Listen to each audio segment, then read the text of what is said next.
Hi, folks, and welcome again to the Top 50 Vintage Board Games. Once again, I am joined by Mark, by Attic Raiders, Retro Reviews. Mark, thanks for coming back. Hi, thanks, Matt. Ready to get cracking, get into these, what we top 40 now.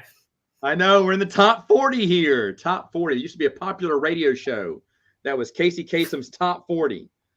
They were songs, but not board games. But here we go with our board games. Lots to talk about here. Let me pull up my thing there. There you go. I got it now. My number 40 is a game I should have gotten a long time ago. I just got it this past year and have been enjoying it. It is Bermuda Triangle. This is a game that, let me get my screen up here. This is a game that I think Luke and Bernardo got before me, and they were screaming its praises and everything and doing reviews on it. There it is right there. And this is a wonderful little game where it's basically pick up and deliver, but with a huge hurricane that moves by spinning a spinner, and it moves to that longitude and latitude. Also, it can twist around. Now, in the hurricane are random magnets that will maybe pick up your boat because your boat has a magnet in it, or maybe, fortunately, your ship will survive the storm and come out on the other side, but it may be moved off the board, which could hurt or help you in the game. This game it doesn't look like much. It doesn't look like much. When you see your thing, it's like, is this game that good? My wife and I played it for the first time, and she was like, that storm is scaring me. I said, me too. You start screaming as the storm's approaching because you do not want to come at you. It is a brilliant little game, and I absolutely love it, which is why it's number 40 on this list.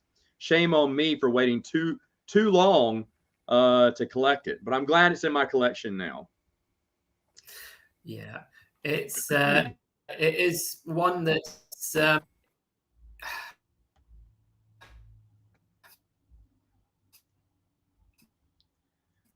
few connection issues on Mark's end today. There you go. You're back with me. we sorted. There you go. Slowly coming back. Yeah. Okay. We okay for right? I'm going to go into. I don't think my computer likes me doing too many things at once. That's fine. That's fine. Let's try this. I'm going to go with number 40 then. My number 40 is one which I reviewed very recently, just for having 40 now is the game of Dracula from Washington's from 1977. Yeah, should be showing now. Yep. Yeah, it's a good little game, this one. So basically, you've got to move through Dracula's castle. You start off the game, you've accidentally wandered into Dracula's castle, you're a vampire, or sucks all your blood. So you've got to basically, it's a roll and move, but you can move through many different pathways through the castle. But there's also little vampire bats which move around from perch to perch and act as blockers, so you can't get past them. They block the two exits. And following a blood trail, if Dracula lands in your room or you stop in the room with Dracula, then he captures you, drags you back to his coffin. And if you're the first player captured, you actually get turned into a vampire bat and have to take over one of the vampire bats and start trying to hunt down the other players.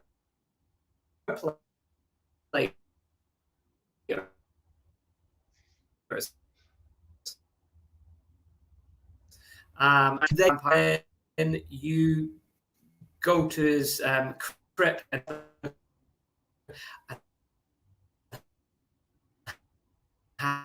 if you're a vampire bat, generally game, but it's a nice little. It's quite a good game.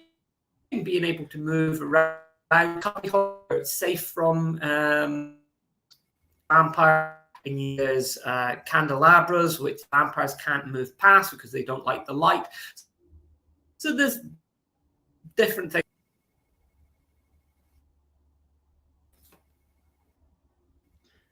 Yeah, we'll try killing your video then, and maybe that'll help out a little bit. There's a little bit of a lag there, but I do. This is why I have you on the show, because I knew you're going to pick a lot of Waddington games, and there's some really good ones here. Dracula is one that's very interesting.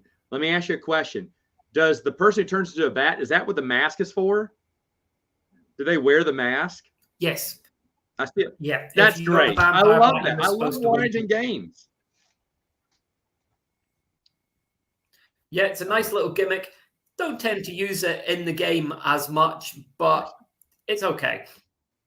Yeah. No, I love that. I love that. I love that about Waddington games too. They are definitely the king of board games in the UK and the envy of Americans here who love those type of games. All right, so now we're on to number 39. Trying to type mine in here and get things double task here while I'm talking. My number 39 is a game that's been in my collection for quite some time.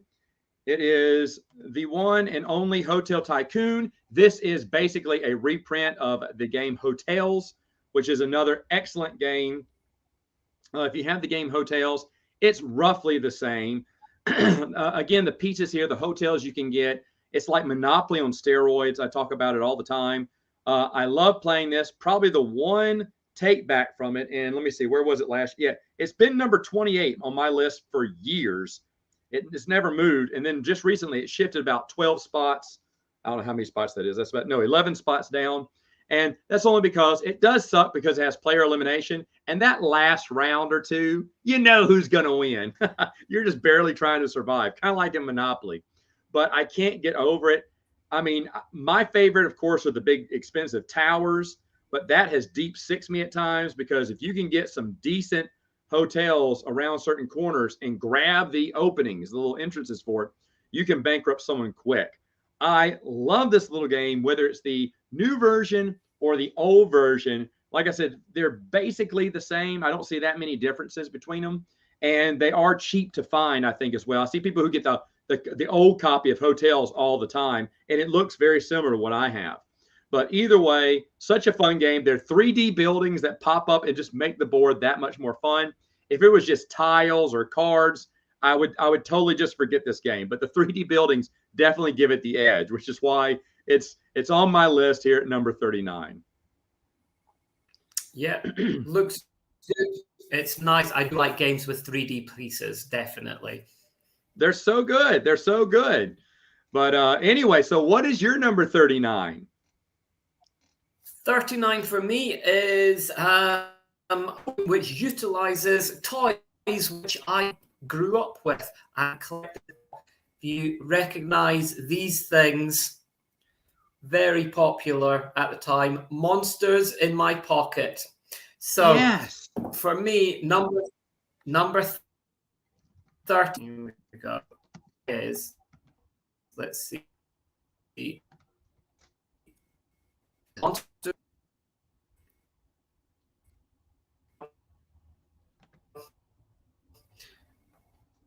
should be. There we go. So this is a big game. This is, other than things like Torpedo Run, which has got an enormous box. This is one of the biggest boxed games that I've got. It's Monsters in My Pocket. Apart from anything, just for the nostalgia of the toys, I've got to say, as a game, this is not brilliant, but I absolutely love Monsters in My Pocket. It was something I collected as a kid, swapped with them all the time. And basically, what you do with this one is that you spin the spinner and you move around the board, and you've got to try and knock down or cap opponent monsters. You use actual monsters. The game comes with some of them, or you can use your own ones from your own collection. It's got this kind of catapult, which catapults like this big yellow ball, and you've got to use that to try and knock down your opponent's monsters.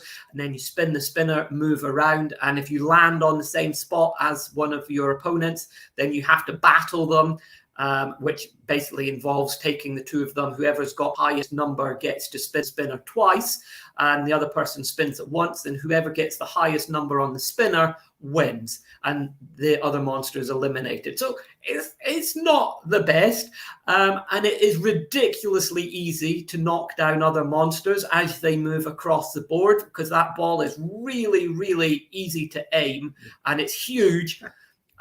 So it's pretty simple game. It's fairly easy, but just nostalgia. Monsters in my pocket. Love them. And it's nice, big looking game. And you get to fire things. Yeah. Who wouldn't like that? Bernardo's already looking for the game if he doesn't already have it.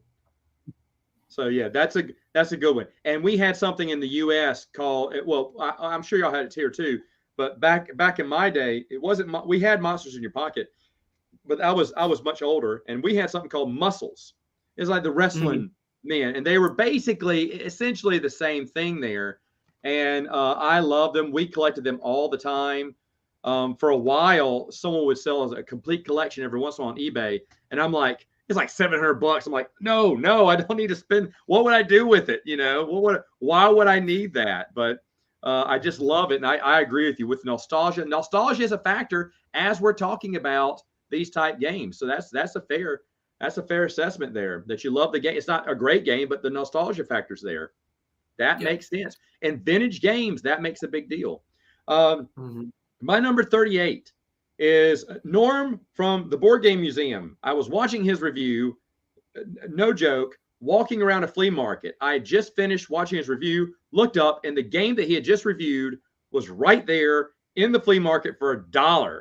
So the American Dream was my purchase. The American Dream, folks.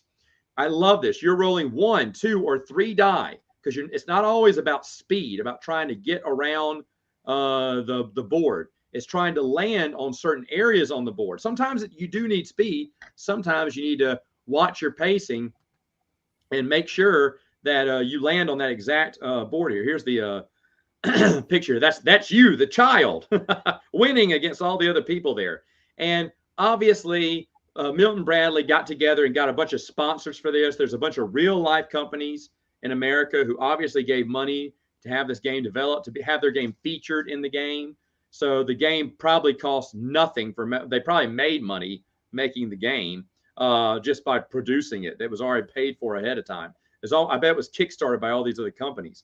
But the game is super fun. The pieces look boring, but you're buying blue chip stock, creating franchises, and of course, you're just trying to make more money because we're greedy in America. And it's so much fun that my wife, who usually doesn't play games like this, she sat down and played it. She loves this game. She does like a lot of my vintage games, so my regular games. So that makes a big difference too, which is why it's on my list here. In the past, let me see where it's been. Yeah, it was number 40, number 41. So now it's number 38. It moves up 2 more spaces on the list here. So it's slowly moving up, getting into my top 40, wedging its way a little bit more in there. But I absolutely love it. So the American Dream, my number 38 there. Go USA. There ain't no UK Dream game. I'll tell you that. No, not that I can think of. No, definitely not. All right, what's your number 38? 38 for me is, well, I really do like a lot of the children's dexterity games, a lot of the balancing games. So for me, this is, I think this is my favorite balancing game, more for the surprise factor for people who have never played it before, and that is Stretch Out Sam from 1990. Let me get a picture up here.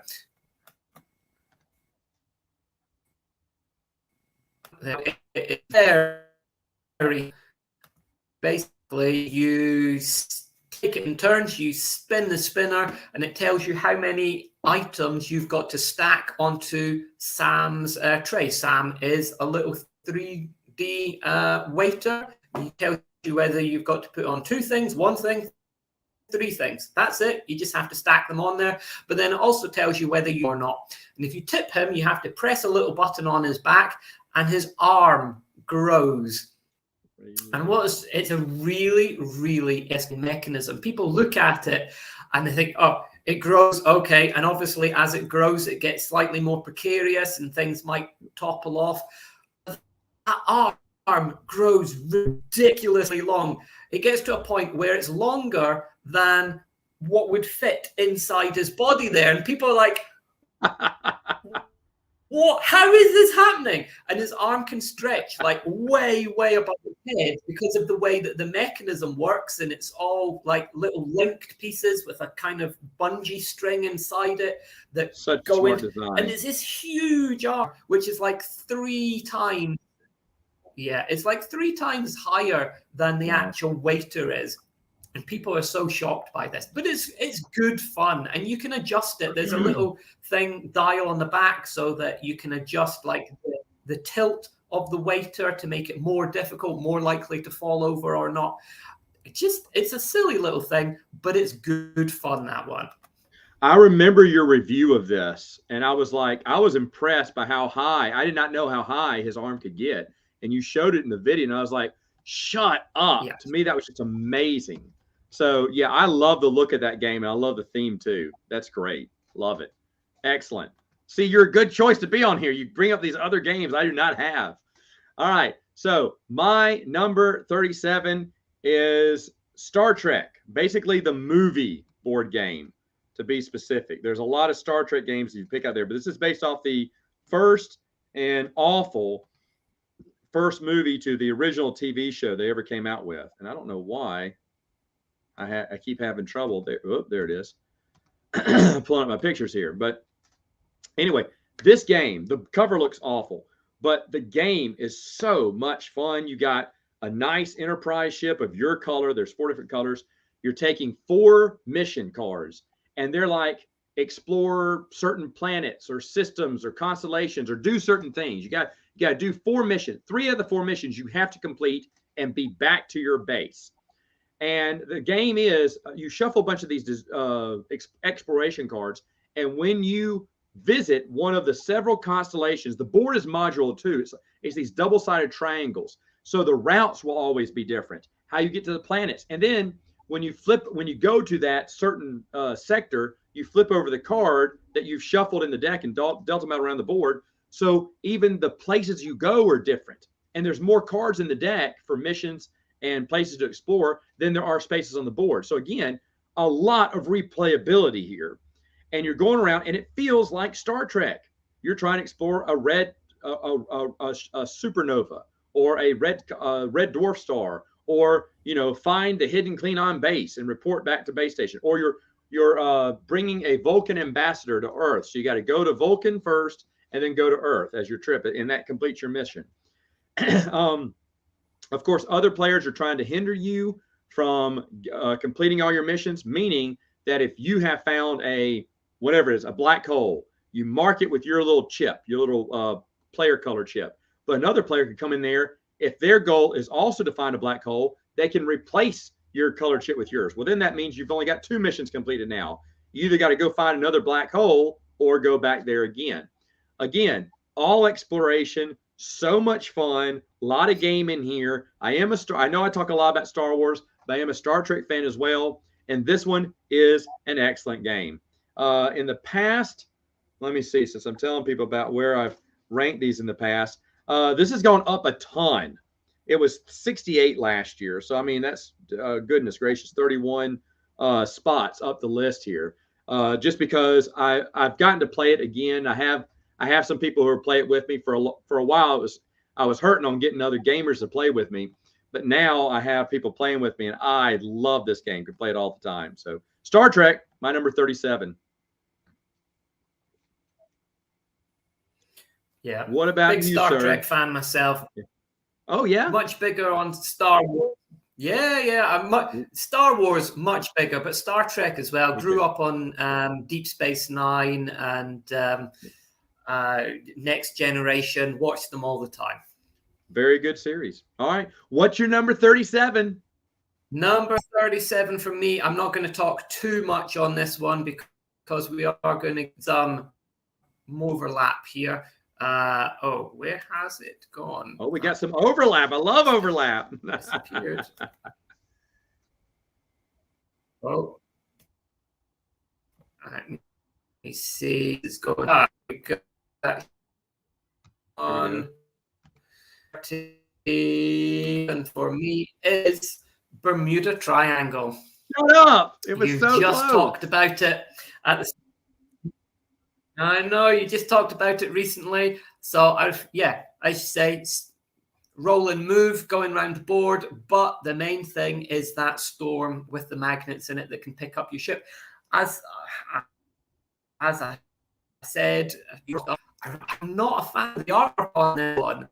I mean, it's from 75, and it really does look like it's from 1975. The artwork on it, painted, I'm not a fan of it. But as far as the actual game goes, it's a really nice mechanism. The way that it moves around, the way that it spins, the threat level of it, it's a really nice gimmick that works really well. Yeah, I agree. It does not look good. For anyone saying that looks like a boring 70s game, you were wrong. Play it and you will see. Like, I never would have believed it if Bernardo and Luke hadn't have told me. So just wouldn't have been in the cards for me. Agreed. All right, so now we're on to 36. My number 36. Now, by the way, for me, remember, if it's gotten a reprint, this counts. And this game's gotten a reprint, and I have both versions.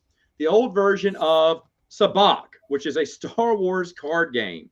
The Star Wars card game came out in an RPG manual a long time ago. You could print it out, cut it out and make your own copy, which I did. But then they came out with a nice deck called they rethemed it the Han Solo game. Technically the same game. You're trying to get either negative or positive 23. Red numbers mean negative. Green numbers mean positive. You are rolling these dice as the random generator factor, meaning if the dice match, if the two symbols happen to match, then what you're going to have to do is dump all your cards and grab up to that many cards back in your hand. So you could have been winning, but now you're going to lose. And after like 3 rounds, whoever has the best hand or whatever will get one of the prizes. They look like credit chits in this game. I don't have the box feature because it's the worst box in the world. I threw it away. It's one of those, when you fold it open, the whole thing kind of flattens out. It was done really cheap. Again, this game in the U.S. is super cheap. I think you get it $5. I've seen it for $5 brand new at a store here called Ollie's. And that's where I picked it up because the look of the game is really sweet. And even though you may have lost the first 2 rounds, the third round may have some of the biggest cash prizes ever. And just winning that will win you everything. Like the Millennium Falcon is the biggest thing you can win. And it's a godsend if you've been losing the entire time. This is a fun little game. I like my old version a lot because it has some original old antique art, but the new version is just as good. So Sabacc, a Star Wars game, of course, rightfully beating out a Star Trek game. I love it. I don't have that one. I've never played it, but I do actually have prop Sabacc cards, which are like exact replicas of the ones which were used in Solo. Okay, yeah. But the game, like I said, the game, that new Solo card, it's called the Solo card game now, but it's Sabacc, and it looks really nice. That's why I bought it. Yeah, cool. So, yeah. All right, what is your number 36, sir? Number 36 for me from 1983 is a board game based on an arcade game. And I am going for, unfortunately, the British version of the box art, Berzerk from 1983. If you've seen the American version of the box art for this is shockingly bad. It's really sad that they just put a big photograph of the of the game board on there because the American version has got beautiful artwork on it. But this is what we got. Basically, it's quite simple. It's a 2-player game. You have got...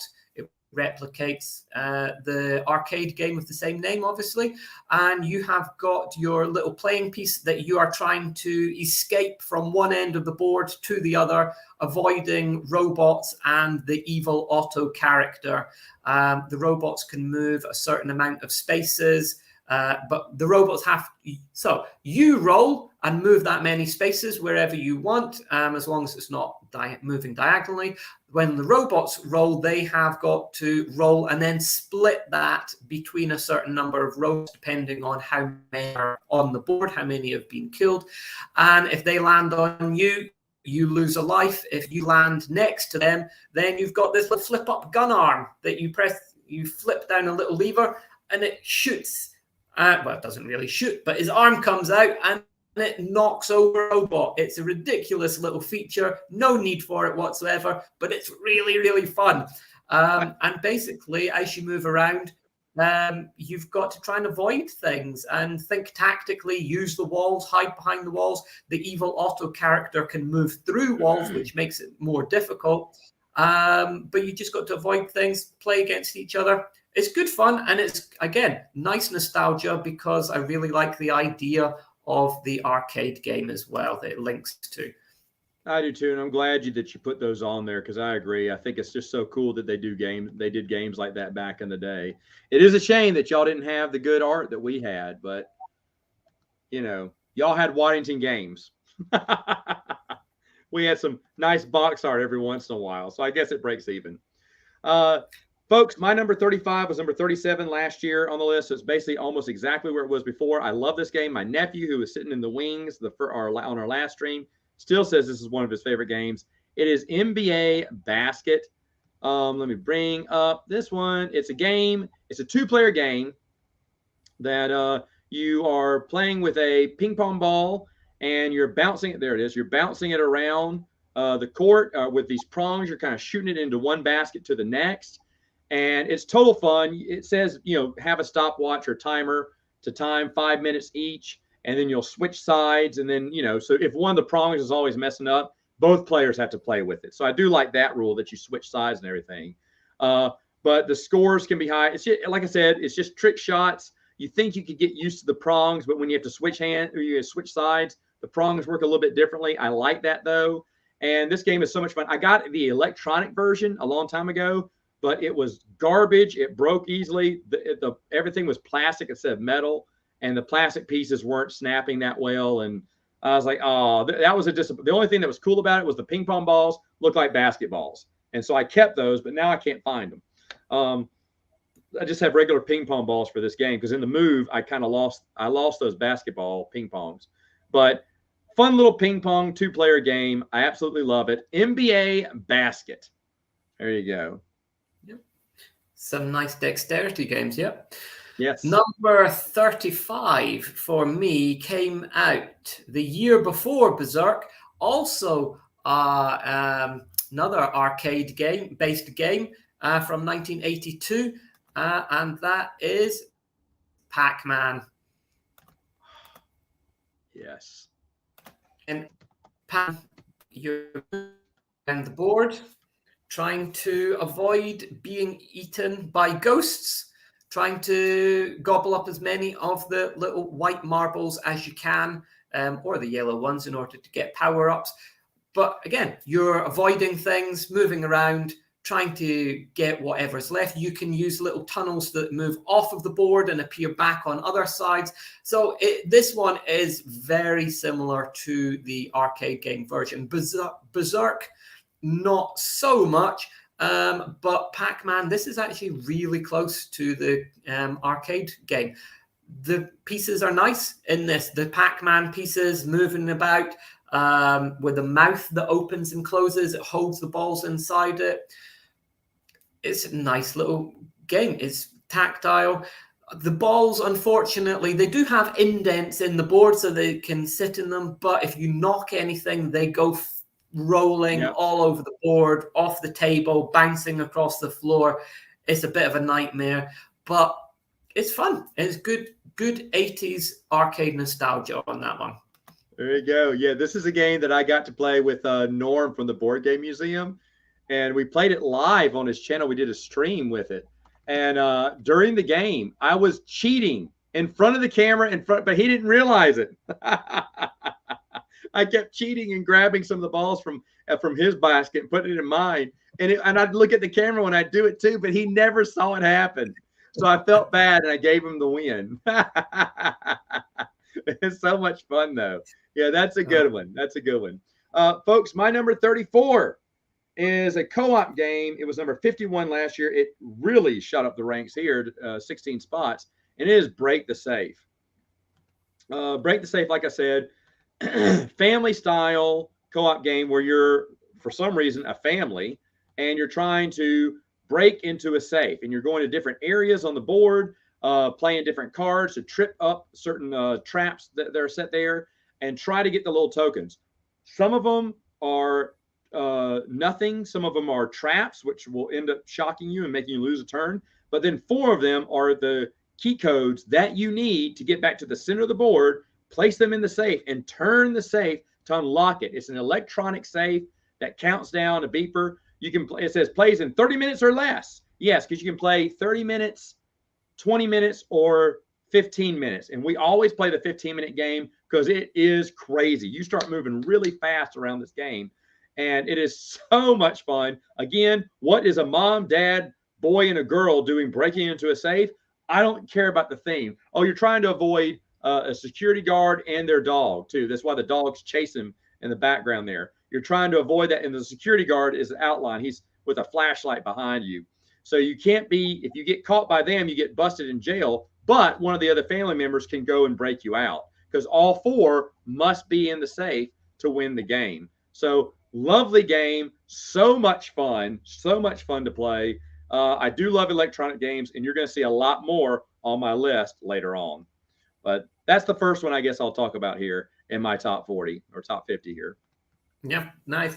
Something to note with that one is that make it more child. You're not actually stealing. You are stealing in that one, but you're stealing from villains. The villains, right. The safe belongs to the baddies. So that's right. That's right.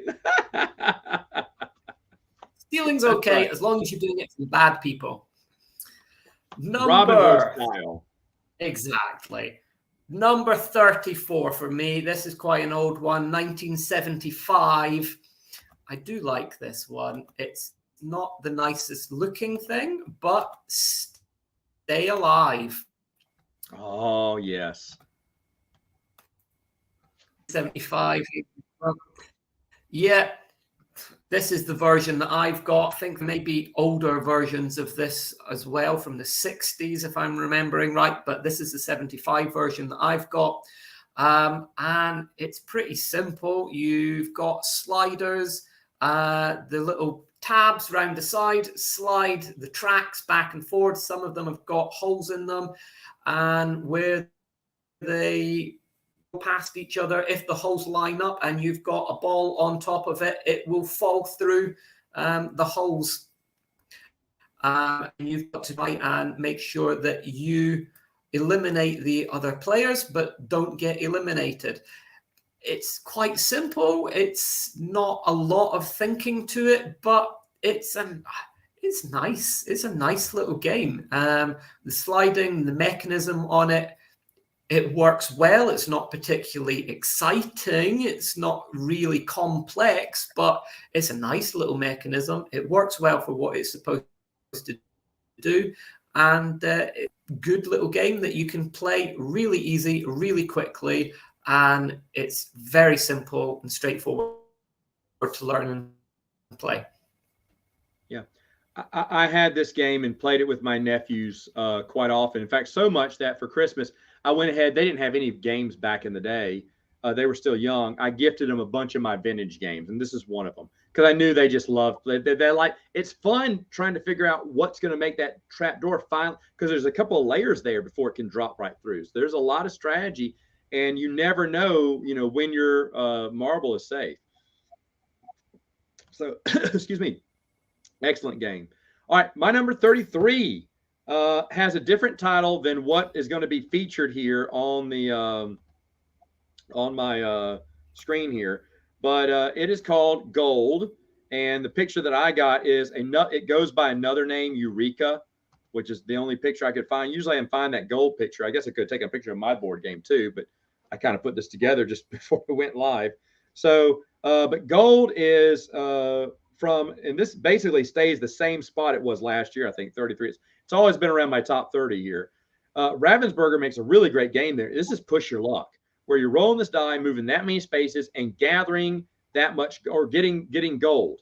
And you're flipping over the gold token. It could be anywhere from, 1 to 5 gold, maybe 6 gold. But as you see, there are bandits that you can also flip over, and you have to roll equal or more than what the bandit's number is to defeat that bandit.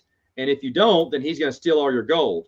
However, a claim jumper could come in while you're going back to the town, and he could land on your space and go into a roll-off to steal your gold. So you never want to go and get too much gold, because then, of course, maybe bandits will get you, or someone else will jump you and get the gold, which is very thematic. Also, you see the train in the background. That's because the number 1 on the die has a train on it. You don't move. The train moves 1 space. And when the train gets to the station in your hometown, the game is over. There's a cool little rule that says the only way you can die in this game is if you get run over by the train, which does happen. Certain players who figure they have no way to win the game, they just commit suicide by putting their pawn directly in front of the locomotive and waiting to get run over. Or my favorite was someone was trying to take the short route, and he just hopped on the railroad to get to the he was like 3 spaces away from the train, and he thought he could make it in time. But all 3 players just so happened to roll 1, thereby running him over and killing him with all his gold. It's a fantastic game. Anyone who wants to look it up should definitely get a copy if you can. So, Gold or Eureka. Interesting. Yeah, Ravensburger's got some really nice games. They do. Number 33 for me is, in fact, a Ravensburger game. Whoa! And there you go. From 1999, and this one is Skyrunner. Interesting looking game if you've not seen it. There we go. So Skyrunner is basically a kind of bidding game. You've got this huge scraper board that you build, and basically you are trying to scale up the side of this pretty much 3-story building. Sorry, it's got 3 sections, not 3 stories. But you got the side of it. And in order to do that, you've got to, I don't know why you're trying to get to the top. There's no reason. You're some kind of burglar, but why you want to get to the top of the building, no idea. But to do that, it's like blind bidding. So basically, you've got some cards, and every player starts with the exact same cards, and you decide what you want to do. So you flip over a card, and everybody bids on it with, or so if you want to bid one of your numbered cards, and if anybody else bids the same number, then those got cancelled, and neither of those people gets it, and then the next person gets bid the most without being the same as somebody else. Basically, you can use your cards to move up the building. You can use your cards to sabotage other players, to make them fall off the building. You can move past other and gets narrower as it goes up, so there's less tracks, so it's harder to get past other players. There's little black ledges at the edge of each of those sections of the building. You have to have particular tools to be able to get over those bits. Have those tools, you have to wait until you've got them. Lots of ways of playing this game. You can just sit at the bottom and do not very much, just bidding lots and gathering lots of cards. Or you can make a break for it and start running up, but then you can run into problems with not having cards to get over ledges, people knocking you down, lots of things. So it's nice mechanic in this. Again, it could have been quite easily done on a very flat board, but it's 3D. It looks really good, and this is a nice game. Yeah, I like I like the table presence of it too. Looks really good. All right, Yeah. so the next one on my list is one that I am positive we're going to see later on your list, because you have a nicer copy. But any copy is nice if you have the game Survive. So that's what I'm almost positive I'm going to see this on your list. So my copy is the newer version, but I'll be honest, the one from 1982 in the US is great looking too. This has great looking meeples. My expansion has dolphins to it and octopuses and stuff like that, squids or something. You're a bunch of meeples on this island. The plain Jane version comes with 3 different type of tiles, sand, forest, and rock, volcano rock. Eventually, basically, it's action points. You're trying to move your meeples. You're grabbing one of the pieces from the island, and that's basically an action that you'll be doing in the game. And hopefully sabotaging other players, meaning stranding them in the water, sicking sharks on them, or any other sea dragons. There's so many bad things that can happen to you, but you're trying to get to the boats and try to get the heck out of Dodge. Whales can bust open boats. They don't hurt you, but they hurt the boats. Everyone has it. If you have the expansion, dolphins can help you out. Squids can take you from a boat. So a boat doesn't save you. They can pluck you from a boat. But squids and whales are natural enemies. So whoever moves into the other one's category can kill the other one. So it's almost a way to kind of help block other threats in the game. And there's even the meeples at the bottom of their base have different numbers on them. So even though I've maybe only got 3 meeples off the island and Mark got 7, maybe his 7 don't add up to my 3 meeple numbers, because all it is the numbers on the bottom let you win the game. Of course, the game ends when someone picks the volcano token, because when that happens, the whole island blows up and everyone left on the island or left in the water is dead. In the expansion, you can also play with 6 players. I have not had the pleasure of playing with 6 players yet. I want to, because I want meeple mayhem. I want everyone to die, except for me, of course. I want to make it to the raft. A good strategy is team up on the raft with someone else. That way they won't attack your raft if there's someone else there. But I love this game. It is definitely a take that game. But like I said, any version you have is going to be nice. And I believe there's the nicest version is out there and yet to be revealed. Because if I had that version, it'd be higher on my list too. But there you go. So you're going to keep quiet because I knew you would. What is your number 32? 32 for me from 1982 is one of the earlier games that I reviewed on my channel is Jailbreak, which is still fun in terms of but it is basically a card game. You deal out the cards and everybody has pieces that they can place down. It's quite similar to Bandito, but it's much more involved. So basically one person is playing as the prisoners trying to escape, and the other person is playing as the police. So it's a 2-player game unless you want to team up.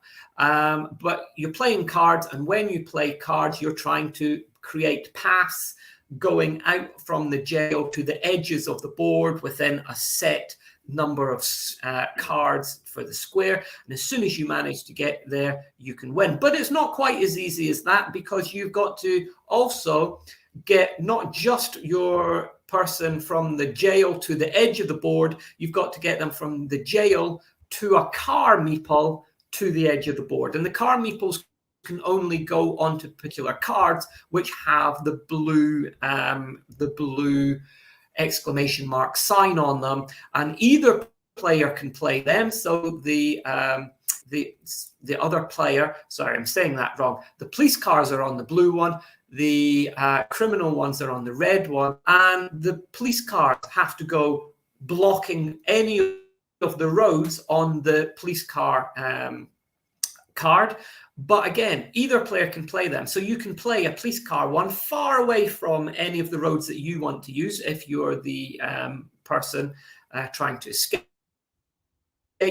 And via the police, you can play one of the cards with the escape vehicles on it far away from any of the roads. And you've got to try and link up all the roads up to get to them to escape, but police cars can also block the roads as well as using dead-end roads. So there's quite a lot of tactics and negotiations to this to try and, well, not negotiations, you're trying to negotiate around different obstacles.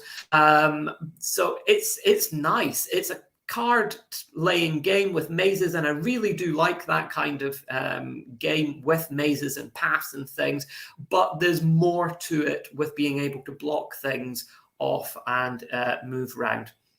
So it's a good little one, that one. All you have to start off is by saying Waddington, and I'm already intrigued. That's how it is with those games. I do remember you doing that one. That was from a long time ago, but I remember you reviewing that one, and that was just, I love them all. I would collect them all. Maybe I just need to go over to Bernardo's house and steal them. Don't worry, I'll cut that out of the stream. All right, so my number 31 is a game that it's one of the, I think it's the only game that I have from my childhood. I kept the game. It was at my grandmother's house all the time, and when she passed away, I got it. The actual game is Bumper Cars. Bumper Cars is the game where you have these 4 cars. You're moving across one big road or parking lot or board, really, and you're trying to get to the 4 parking spaces on the other side of the board. But watch out, because unless you move exactly, because you roll the die and you move 2 cars, both the full spaces on the board. You can move it backwards, forwards, left, or right. You want to land on a color matching your car. That way you're on a safe space. But if you're on any other space, someone else can bump you by landing on that exact square with you and bump you all the way back to the beginning. That even means that they can move backwards if they want to, be mean and bump you, and we will. This is a brutally mean game, but it's so much fun because you have to get, when you get to the parking lot area, all the spaces are gray, so anyone can be bumped, but you can only get into your parking lot by exact roll. And so you're constantly rolling, trying to get that number 1 or number 2 or a specific number 2. The cool thing is, if you roll doubles, you can keep going again, which I think is a lot of fun. This game is uber fun. I think it's kind of cheap to find here in the U.S., at least for Parker Brothers.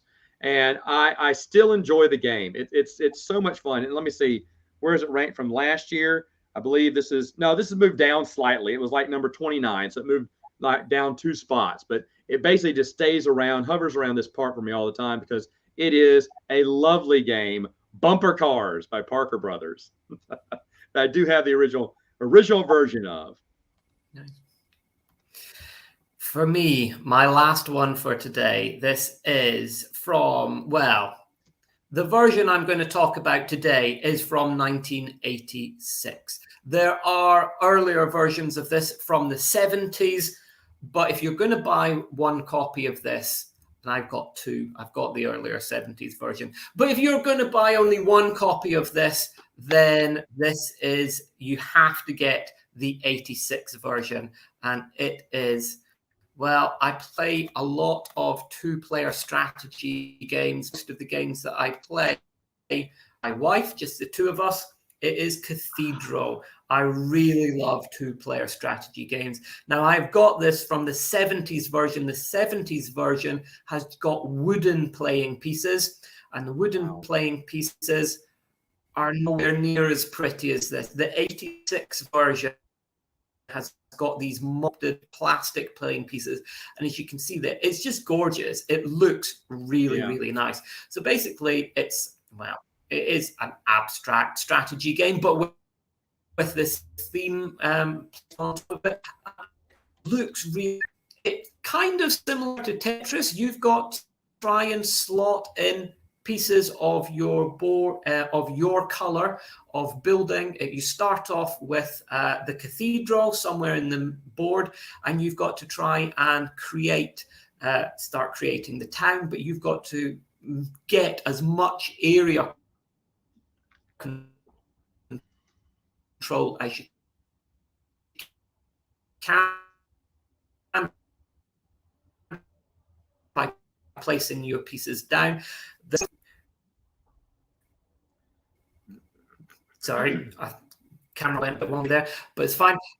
So you can place them down where there is space, because some of the big ones obviously won't start fitting in once you've got more in, and you've got to try and get as many of your buildings down as possible. But if you manage to create a cordoned off area with only one of your opponent's pieces in it or none, then you then own that whole part of the town, and no other pieces can be put inside that cordoned off area. So it's a nice little strategy game. It's really nice to look at when you're playing it.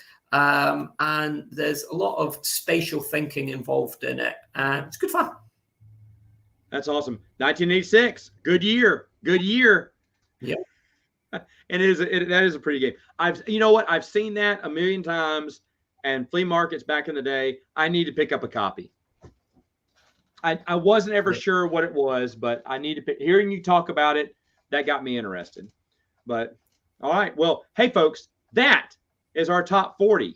But you want to come back next time for our top 30. It's going to be even better. We'll see you then. Take care.